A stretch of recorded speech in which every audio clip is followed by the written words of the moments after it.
Welcome to the Art Coaching Club podcast. I'm your host, Haley Price, artist, owner of the online art gallery, The Scouted Studio, and business coach for artists.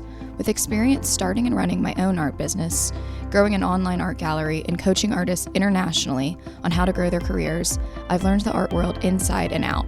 I've made all of the mistakes so you don't have to. Every episode will be a little bit different, but I promise that each week I will show you how to tackle your biggest business challenges so you can get back in the studio doing what you love. Now let's get into it. Kick things off, introduce yourself and tell us a little bit about your background and how you became an artist. Yeah, I think I'm Ellen Mote, and I have that typical story of always wanting to be an artist, but as a kid, there wasn't a lot of that wasn't modeled for me, and I didn't see anyone else being an artist. I actually got the advice as a kid to either marry a doctor, a lawyer, or someone rich if I wanted to pursue a career in the arts, which is just so wrong on so many levels. But I didn't grow up in a creative home really, but I chose to pursue art in college anyway, which felt like a really bold step. But I also knew there was nothing else I could do. This was what I was meant for. So I got a BFA in metalsmithing and jewelry design. The plan was to study painting or photography, but as a freshman, the only classes I had access to were the metalsmithing classes. No one wanted to do them. And I ended up falling in love with it. And I remember feeling a little ashamed or embarrassed because I was in the class with my painter friends and they were like, "Oh, I only work 2D, so working 3D is really hard." But I was in the corner like, "I am loving this. I'm coming to life here. I want to keep doing this." So I still took painting classes and everything else, but ended up declaring metalsmithing and jewelry design as my major. And graduating with that, I realized, wow, what do you do with this? It's so niche.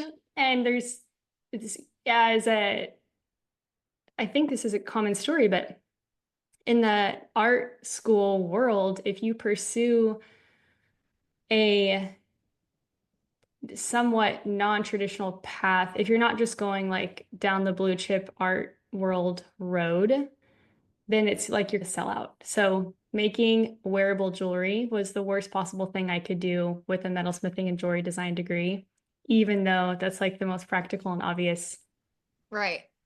choice. So I ended up getting a job working for another jewelry designer. And when I worked for her, I realized, oh my word, I have real skills that can be, I can actually use my degree in a super practical way. So I worked for this jewelry designer for a little bit, but then my husband and I moved to Waco, Texas, where we live now in 2015. And when we moved here, there wasn't another person I could work for in the same way. 2015 being 2015, it was also the year of artisan businesses and like everyone's like starting their own thing, and that was super popular. And we were really young and had no money, no bills, no plans, a lot of confidence. And so I started my own jewelry design business and started working for myself then, and have been working for myself in that capacity from 2015 till now. And I was only doing jewelry until 2021. And then in 2021, I have 3 kids and I had my second baby, and it was really hard pregnancy. And after he was born, I was like, I have to paint again. I need to get back to that. Like this, I didn't know what I wanted to paint, but I knew that I wanted to create and express in a way that I couldn't do with the jewelry, because the jewelry is not as, it's a much more like commercial good. And although art is a commercial good, you can just tell so many more stories and say so much more that I was like chomping at the bit to get a paintbrush in my hand again. Yeah. No, I understand that difference that you're saying, but I think it's so interesting. You've let your intuition or your creative like creativity pull you, whether it be into the metalsmithing degree, it just, even though it was maybe unconventional or not what you originally thought, you did that. And even before that, you went the art route when that wasn't what was presented to you as the thing to do. And then even 2021, you were pulled back into painting for, it sounds like it's just, I don't know if it's this creative intuition or what, but I love that you're allowing yourself to lean into it because look what's happened. Yes, and it's actually something that I'm really been focusing on and recognizing in 2025 is that I have had, and I still have, a lot of limiting beliefs about things that I am and am not allowed to do, places I am and am not allowed to be that have are based in nothing, but maybe fear or Mhm. like some earlier conditioning. And even when I wanted to start painting, I was like, am I allowed to do this?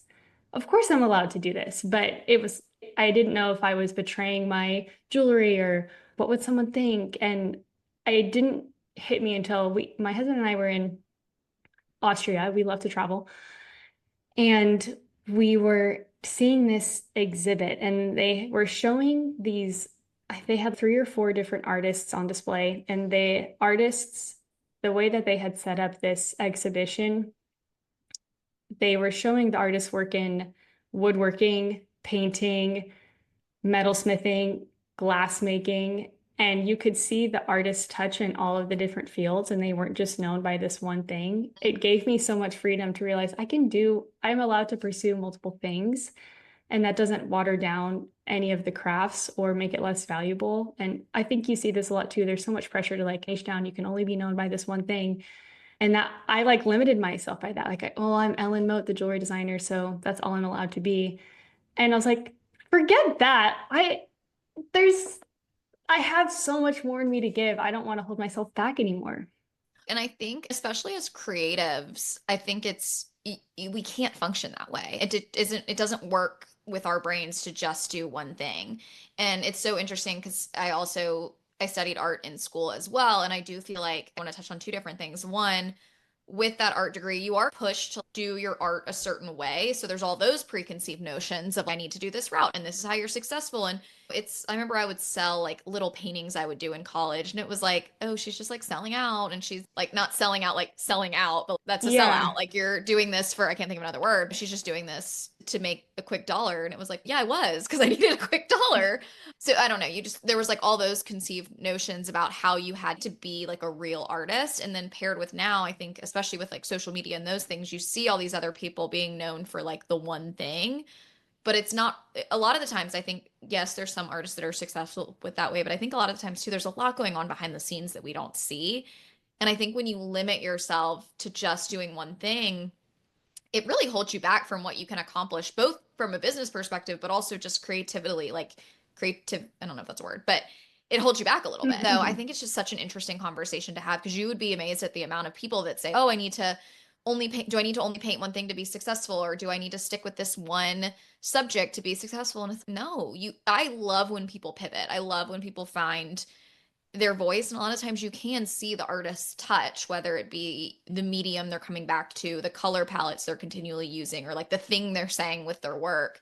You're going to see it throughout. And so I Mhm. think it's just a really interesting topic to me because I think it's something a lot of people struggle with in their own way. Definitely. Yeah. Tell us a little bit since you've shifted more or you're doing more painting now. Tell us about your work, your style. How did it evolve? What are you creating now? Yeah, this was when the time in between deciding I wanted to paint again and actually painting was several months long. Going into it, I didn't just want to paint. I'm a very goal-oriented person, probably to a fault, Mhm. and I'm very results-oriented. And I think sometimes I could use more time to experiment, have fun. But so I didn't, I took a lot of time to discover what my style was. And at the same time, not, I don't enjoy just like going to the canvas and just like playing around. It feels like a waste of time to me.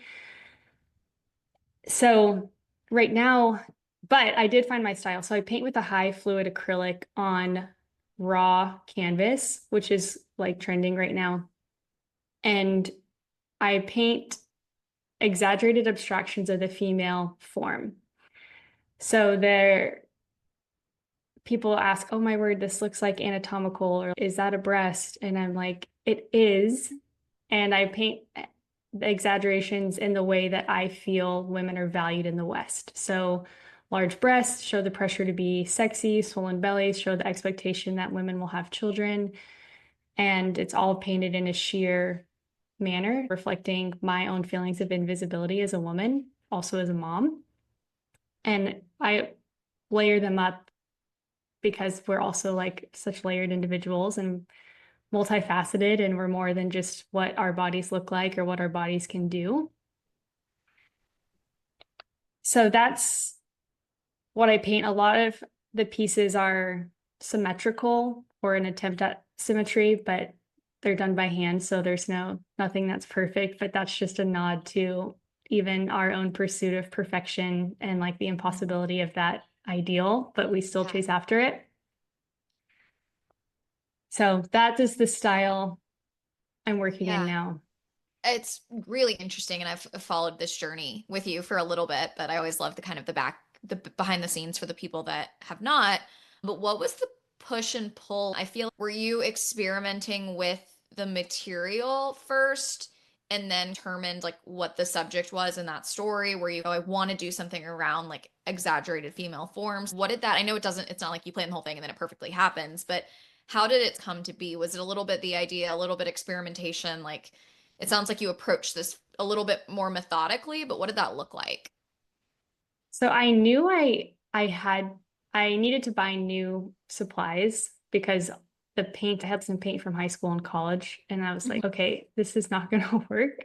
So in that time, I came across these high fluid acrylics. I really don't know how. We have an amazing local art store here, and I'll just go in there and like shop around. You know how fun that is to do. Yeah. So I just picked up a few of those, and then with the how did I get to, and I picked up a few of those and really loved them and realized I'm really challenged by this, but I can do something that I don't know how to do with other paint. The sheerness that you can get with these paints is incredible.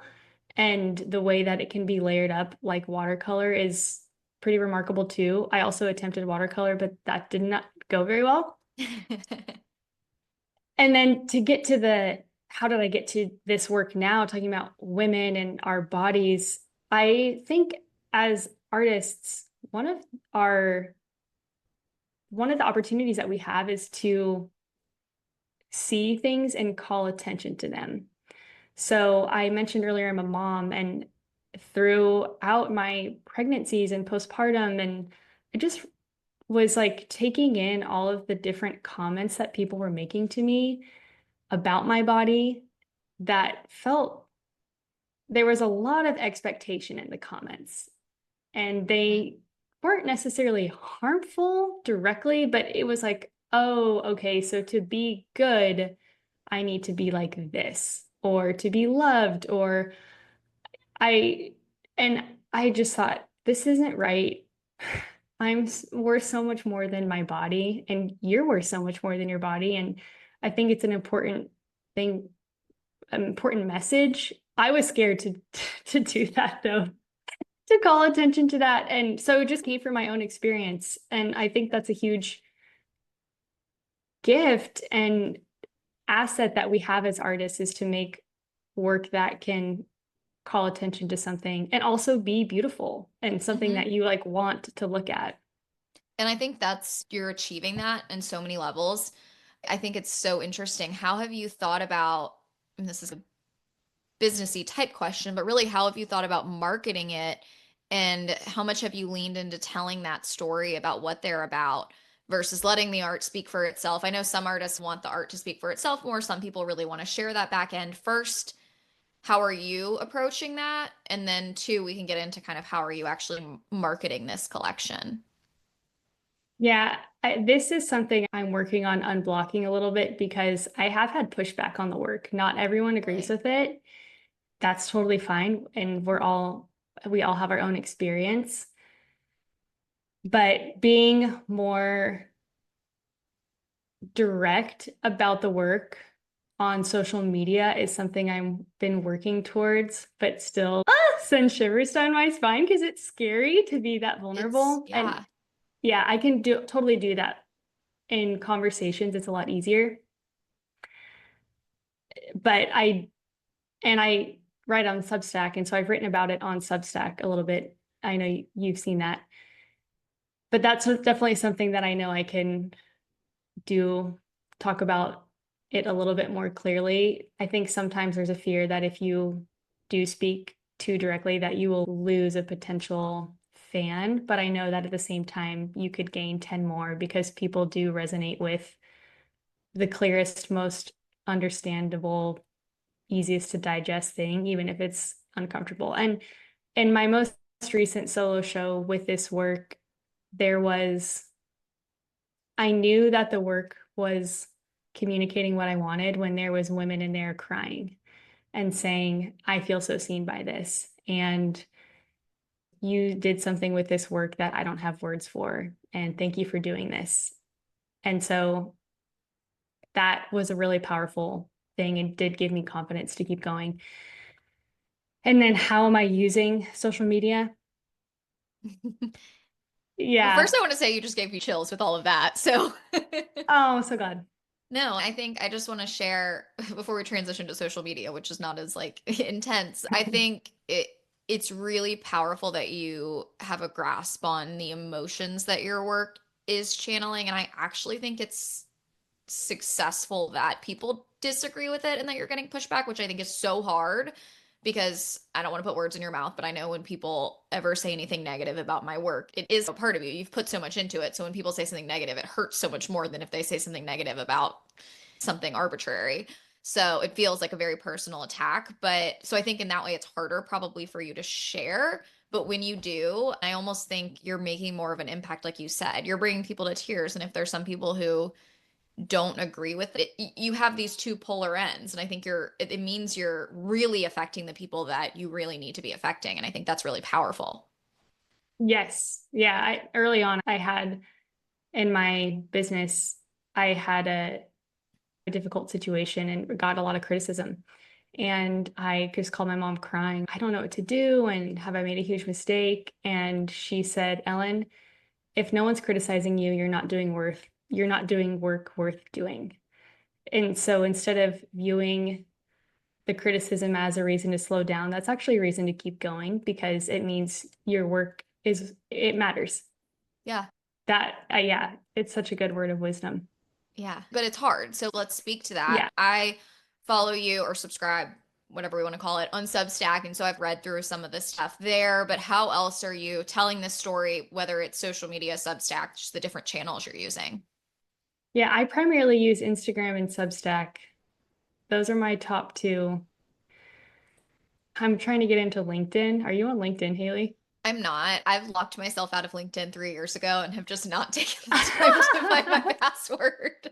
So it's like a picture of me from college, and who knows what it says my job is. That's amazing. But Yeah, I can like, there's a metaphor in there.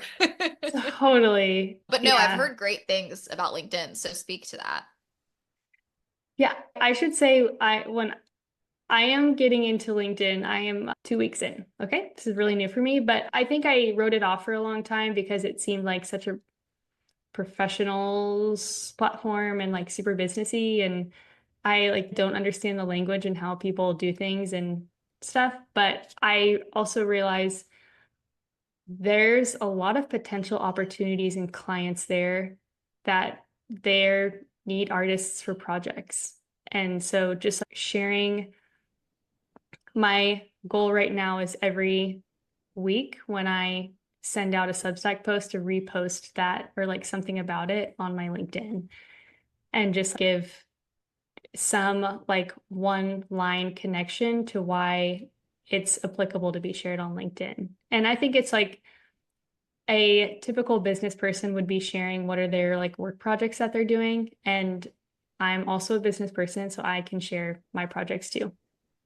Yeah. So we'll see Well, what happens. the thing is, too, it makes so much sense for us to be on there. I think it's And for me, just totally speaking, it's like an intimidating platform for me because I just don't know anything about it. I've never spent time on it, but the clients are there. It makes so much sense whether you want to go get your work in some kind of bigger project, bigger building, bigger hotel. There's that aspect, but there's also just a lot of people that are buying our work aren't creatives. Hopefully, a lot of Yes. creatives support us, but also, I mean, it's probably a lot of people that are on LinkedIn, and most of the world outside of our little creative sphere is using that platform. So I think that's really interesting. And I'm doing a little bit more research into it because I know more people are talking about getting on there. But I love the idea of even just sharing your Substacks over there. That's something, if I can hunt down my password, maybe I'll start doing that. Yeah, just add it to your workflow. Yeah, we'll talk about Substack too, because I know that's, I don't want to say trending, but a lot more people are interested in it. And I personally have loved the platform since being on there. But when did you get started? What has your experience been? We can get into how you flow between that and Instagram, but just maybe touch on Substack a little bit first. So I'm coming up to my 1 year anniversary on Substack. It's this week. Oh, congrats. And thank you. I started writing on there because I was not using Instagram at the time. And I was subscribed to so many Substacks and realized that I still wanted to be sharing, but not on Instagram, which I'm like back on Instagram full in, full out. But Substack is such a great way to share a little bit more about who you are as a person and longer form content. And like you do linking to inspiring things or a recipe or cooking, just to give like a bigger picture to you as a person, I Mhm. think is one reason I love it. I think it's like a fun way to be like nosy on someone because like people share Yeah. like really cool stuff and it feels more connected and more personal and less like snappy, zippy, like fast paced as Instagram. I try to connect the two as much as possible, sharing if when I post on Substack, go back to Instagram and say, hey, I just wrote about this thing, which obviously that seems like an easy connection. But yeah, I really love Substack. I only do a free version right now. I don't have paid, but that's something that I've been thinking about is going paid and what could I offer, like what would I want to talk about under a paywall? I think we're like really in this, Haley, and yours is like a huge part of your job. This is your job, really super business minded. And Mhm. I love talking about like business strategies. And I do a little bit of coaching on the side for small Mhm. businesses, not exclusively artists. And I thought about incorporating some of that into my Substack I love in the it. future. And yes, we're one and the same, and we should have a separate call sometime to get into all that good stuff. But yeah, think about it. I've recently turned on my paywall, and I feel like it was definitely a few months of figuring out what that looked like, but I feel like I'm finally in a groove where it's, I think, still valuable if you're a subscriber. I don't feel like I'm pushing people to pay, but if you pay, I do think you get some really good bonus content. Like for me, I'm like, this is great for free, which I want, but if you are paying, I think it's like really worth the money, and it's $8 a month, so it's not like crazy expensive.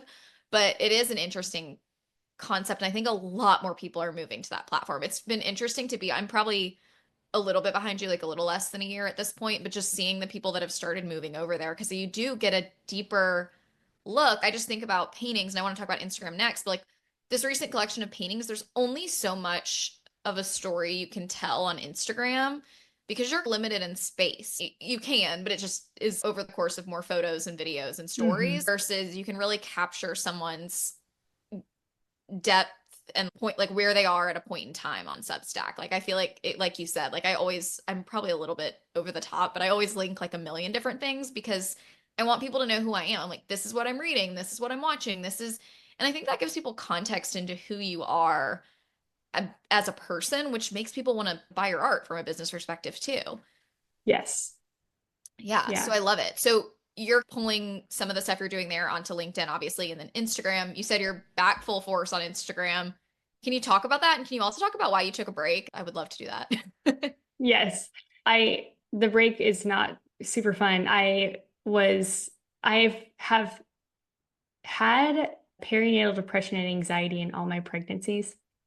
What that means is like depression and anxiety brought on by the pregnancy. So in Mm-hmm. my third pregnancy, which also like leads to creative block for me. And I think it's like a self-fulfilling thing. The creative block makes me feel depressed because I'm not creating, then I feel it just goes Right. around and Yeah. around. So I was like, I'm feeling like down on myself. I'm not really creating. I just don't want to be on Instagram. It's not like adding anything to me. And I was not creating anything. So I didn't even have anything to share. So I just went off Instagram. That seems crazy to me now because Instagram does feel like a vital piece of my business because it really does drive sales and traffic and it's so important. But if you could take a break, if there's any way for you to do it, even if it's, let's say, like a solid month, if you could, it would change your life. Like, I would love to do that again, but not in a depressed way. Yeah. No, I feel the Like in a exact same happy way. way. Yeah. Yeah. I Yeah. do think we are getting to a point, I don't know, at least in this day and time, we'll like timestamp this episode, but where I do feel like you can take a break on Instagram and come back and it's not as detrimental as it used to be. I feel like you used to take a break and then like your photos would never get likes again. It's like now I'm like, they're not really getting that many likes to begin with. So if I took a break, Maybe it doesn't I don't know. matter. I feel like it's okay. And I've definitely I just want to share this. I think it's important for the listeners here. I've gone through waves where I've been like dead silent. I started my personal art Instagram account in college and went like this. I think I went silent for like 2 years, gone on, gone off. And I'm in a period of posting a lot now because I'm creating and I feel like I have stuff to say. But the minute I don't, I'll probably go silent again. And I don't think that's going to be detrimental. So I've never taken a full break like you have, but I guess unintentionally I have just because I don't post when I don't have anything to share. Yeah. Yeah. I came back on in the end of summer of last year, and we had just taken this 2-month long trip around the Adriatic Sea with my family. And on that trip, this body of work like came to life. And so coming back to Instagram was like a obvious next step to share it. But how I use Instagram, I've been pushing myself out of my comfort zone and saying, what would I do if I just like really didn't care? If I Mm-hmm. didn't care about looking dumb or doing something embarrassing or whatever. And it's gotten a really good response, which actually kills me. I'm a goofy person. And so just being more silly on Instagram I feel like I was trying to be like so serious and like mysterious for a long time. But I'm not that serious or mysterious. I'm an open book. I'm goofy. And so it's been surprising that being more authentic to who I am has been well received. I don't know why that feels surprising. It's like we think someone's going to like us for a version of us that we aren't. What? It's every single person. I shouldn't say every single person, but I think so many of us think that. And we feel like we have to have a very certain presence to be successful, whatever that is in our mind. But I feel like I had the same experience when I started just not really caring and showing up with what I think is like my very authentic personality. And sometimes I post stuff and I'm like, that is probably cringe, but like, whatever. I get such a good response. And it's because I think all of us have our quirks. And I don't think we relate as much to people that look picture perfect all the time. I think when we see someone who is leaning into who they actually are, I don't know. I always put it in context of I don't like the people I'm closest with. It's not that they're exactly like me, but I like them because of who they are. Their uniqueness, their talents, their skills, the things that make them a little weird. Like those are what I think actually draws us and connects us to other people. That minute that you don't act, I don't want to say above other people, but like too perfect and pristine. I think when you open that door, people are like, oh, you go from being like a higher up to on their level and wanting to be their friend. And then that's when people are going to have a good response because it is a social network, not a gallery where you're trying to put your best self forward. It's kind of a weird way to think about it, but that's helped me process it a little bit more. Yeah, I love that, Haley. Yeah. It also I think is all changing with time. I think we're also in a time period where people really crave. I think authenticity is like an overused word because people crave it. I think people are like, I want to Hmm. know who you actually are. But I think it's also a really smart business mechanism because I think people also purchase. There's so much studies on people's purchasing habits are they want to support businesses they believe in, which then obviously trickles Hmm. down to people they feel like they know or all of that stuff. And the way our brains work too, you're so much more likely to come to mind when I'm ready to buy artwork or whatever it is that you're selling if I have some connection point with you. And odds are I'm going to have a connection point with you if you're in my feed doing things that are memorable, which are not things that are cookie cutter, if that makes sense. Yeah. So I have a lot of thoughts on that, but I do think your approach to all of this is very in line with how I'm thinking about it right now. Yeah, you're super business minded, it sounds like. Can you talk about how you have just approached having a solo career because you've done it for a while? I think maybe we start with how you transitioned from jewelry. I don't know how much of that you're still doing, but how you've transitioned from that to painting and focusing on a different medium, although still creative. Was that shift difficult for you? Yeah, I feel really privileged in this way. My jewelry business was, I had such a solid foundation there and a really good connection with my audience and my customers. And that business, that side of my business was just like in a flow. And so I was able to start painting and trying to sell those paintings without a lot of pressure for those paintings to sell because the jewelry business was backing me. And that people are like, how are you doing this? And I'm like, I'm not just starting from zero and hoping that like I'm making six figures by the end of this quarter with this art. That is also way too much pressure for creative. So Mhm. that has been a slow transition right now. I'm doing everything I can to have my all of my income come only from my painting work and not my jewelry as I move forward. And that has been there's so many things from the jewelry business that have set me up for success that I already understood. Things like quarterly taxes. Yeah. Okay, no big deal. But then also like workflows, talking to customers, things like that, that I'm like, okay, I understand how this is going to work. Or if I'm releasing something new, if I want it to be the most successful, then ideally I should follow this kind of like plan of announcing this and sharing this and like on this timeline. Okay, Yeah, I'm that trying makes to a lot think of where I was sense. going with No, that. pause. But then I think the thing that has been harder in the transition is selling a piece of original art is more of a luxury good, whereas a piece of jewelry is more of an impulse purchase, or it Mhm. can be. And so not all of my jewelry customers are turning into art clients reasonably. But that's something I'm learning is how do you really market a luxury product? And I'm not someone who's like likes to say you'll never be happy if you don't have this in your life. Right. That doesn't work for me as an individual. And so I'm not the type of person to blast that out there, but trying to figure out what is the best approach. I love listening to this exact podcast, Haley, to hear how are other artists making it work and what are their income streams and what are the like big wins and mistakes that they've made. And I just love it so much. Thank you. But it's people like you willing to share. And I think that's a really interesting shift you point out because I think whether someone's shifting from jewelry to art or even like prints, small items, lower price point, because a lot of us start at a lower price point too, bigger pieces, you're getting in galleries, you need to raise your prices, whatever it may be.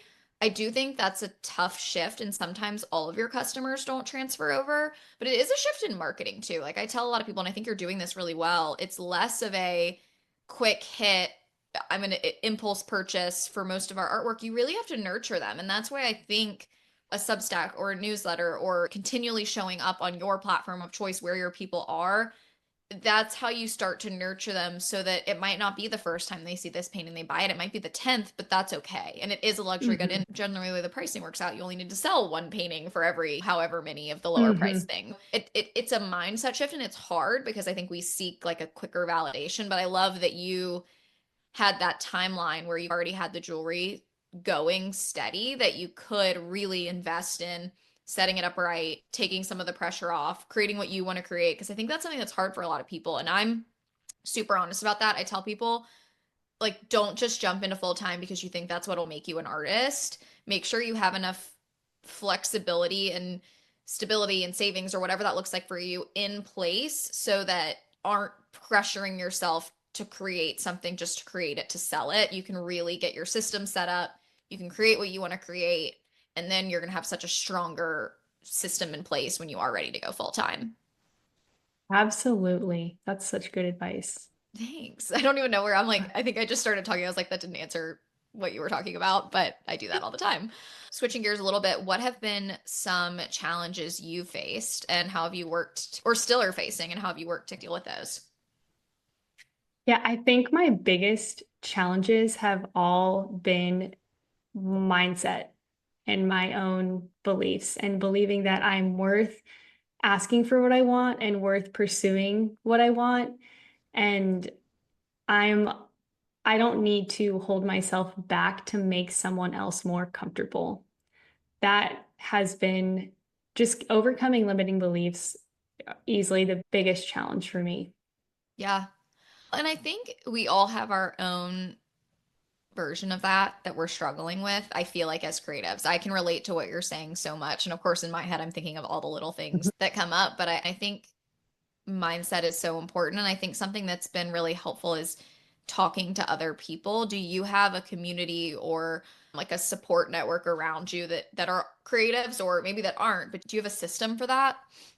Yes, that's just, I think this is so important to have specific people in your life, whether it's like someone like you who is a coach and can be paid to have a conversation, or other friends that are either artists or people in that own their own business.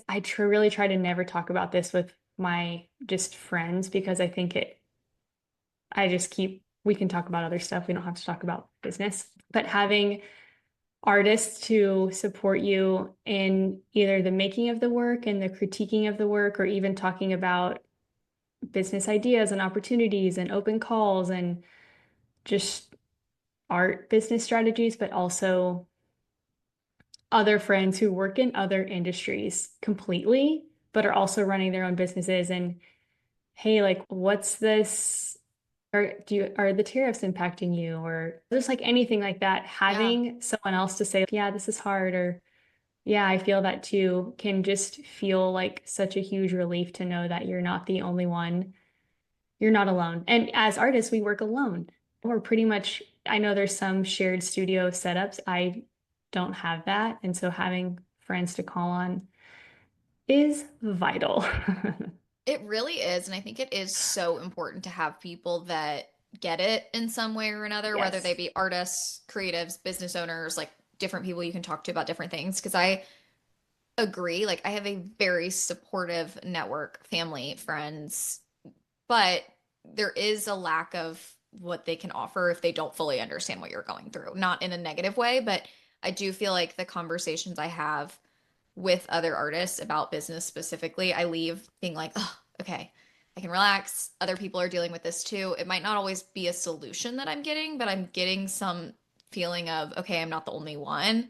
And I think we live in that feeling a lot because we're alone. It's easy to have that narrative going of, oh my gosh, I'm the only one dealing with this, or like, how do I deal with this? And sometimes it's just nice to hear someone else. And that's why I started this whole podcast, just to hear other people who also were like, yeah, that's really hard, or I've also made this mistake, or I'm also dealing with this because it normalizes it, which I think we don't have a career where we have the systems to normalize these things other than having to seek it out for ourselves. Yeah. Yeah. This is making me want to do like an artist roundtable or something. Like, Yes. I don't know what it'll be, but you just wait. Something's going to come from this. But I love it. Circling back to you, what have been some of your most successful moments? And this can be over the course of your kind of creative life career, because I know you've done a few different things. Okay, I want to share two Yeah. huge pinch me moments. So the first is that Magnolia Market, which is based here in Waco, Texas. They started carrying my jewelry in 2016, which was like 6 months into me starting my business. And I just could not believe that. They carried my jewelry for 8 or 9 years. And that was just grew my business way faster than I could have ever hoped, dreamed, imagined, Yeah. And planned. I'm assuming And that's when they were really having their trajectory yes, too. Just thinking back time-wise. Yeah.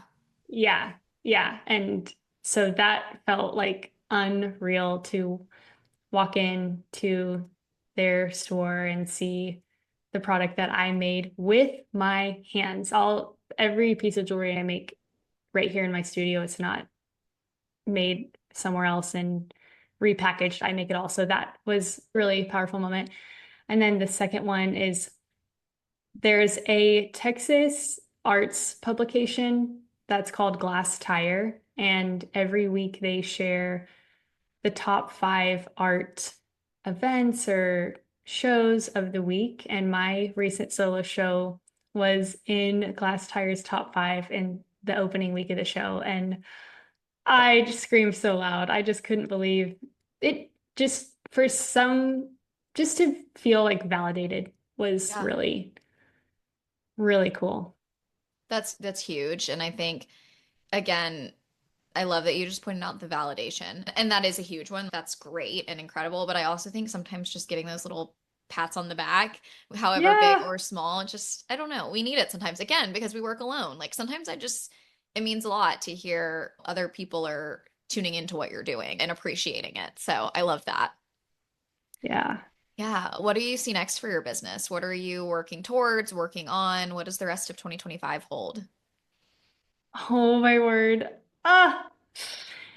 So I have some gallery partnerships in the works that will hopefully be announced soon, which is super exciting. And I, starting this year, I was like, let's just dream big.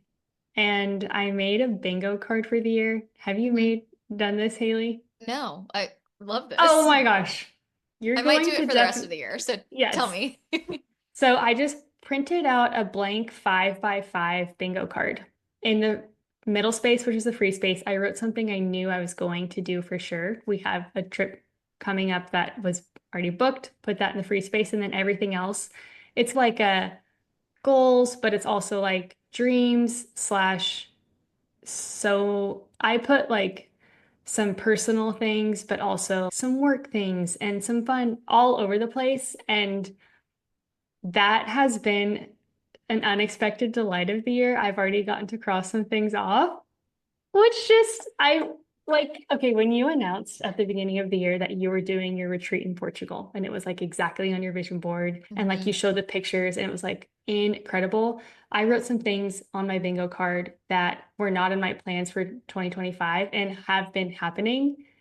And that so many, I just feel like really excited for this year and so grateful for everything that's already happened. Yeah. One, I'm going to do that right when we get off this call. I Yes. need to think through what's going to go on it. And I think everyone listening to this should.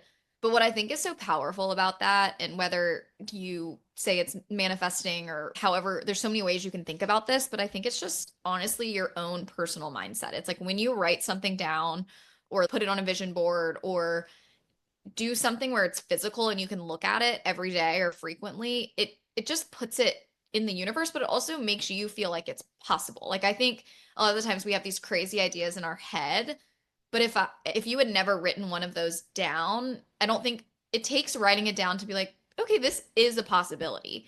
Versus if it just stays in your head, you're telling yourself it's probably not possible, it's probably not going to happen. And it's just that slight shift of writing things down. And the other stats like you're X% more likely to hit your goals if you write them down. But like outside of all that, I Yes. think it's the mindset thing. Like I really think it comes back to, which is our hardest challenge as an artist, is having a positive and like having the right mindset. But I love that. And I'm going to put it up on my bulletin board. I have like too many bulletin boards. I'll probably put it up on all of them. But I think that's a really fun one. Yeah, So it's been life-changing. I'll definitely be writing a Substack post about my bingo card yeah, I at the love it. end. I will definitely tune into that one. I'm sure everyone listening will as well. Can you share, speaking of, can you share your Substack, your socials, like all the different ways people can find you? Yes, and Substack, it's ellenmote.substack.com. On Instagram, it's at Ellen Mote, and my website is ellenmote.com. Awesome. One last question before we go, which I think you totally just shared one, but I love to end the episode with a lesson or a tip or something that you've done. Like the bingo card totally could have been one. So if you're out of ideas, we can Yeah. count that. But is there just anything that you feel like you've learned up to this point in your career that you could pass on to the listeners? Yeah, I would say start with the end in mind. I think there are so many things pulling our attention and telling us we need to do XYZ. And if I think if we try to do it all, then we're going to get nowhere. But if we start with the end in mind and we use that as a guiding post to make every decision through and by, then eventually you'll get exactly where you want to be.